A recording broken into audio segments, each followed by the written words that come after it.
Si le fait de défendre son pays est un crime, c'est que nous sommes tous coupables. Vous avez 24 heures pour libérer notre frère. Ça, c'est pas affaire politique. Vous pensez que ça va nous intimider? La marche du 29 est bel et bien confirmée. Parfois, je me demande si tu t'entends parler. Cette question des Libanaises, dans le fond, elle est noble. Il y a des questions à se poser.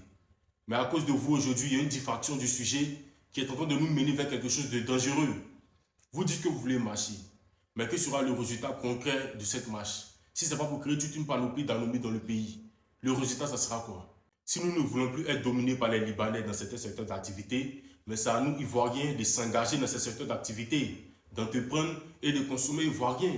Si nous ne voulons plus accueillir des réfugiés libanais, si nous ne voulons pas que des Libanais soient candidats à des élections en Côte d'Ivoire, mais donnons des arguments intelligents et faisons des propositions concrètes aux autorités. Mais on ne va pas aller créer des tensions dans le pays. Oui, parce que vous dites que vous voulez marcher, mais on sait à quoi derrière, on se connaît, on sait à quoi derrière. Vous parlez de grand remplacement, mais qu'est-ce que le grand remplacement? C'est quand il y a un peuple ou des peuples venus d'ailleurs qui commencent à prendre l'ascendant démographique et culturel sur le peuple originel. C'est en ce moment-là qu'on parle de grand remplacement, ce qui n'est pas encore le cas en Côte d'Ivoire avec les Libanais. Donc ça n'a pas de sens. Tout ça n'a pas de sens. Menons ce combat de manière intelligente et de manière responsable. Il n'y aura aucune marche ce 29 mars contre les Libanais.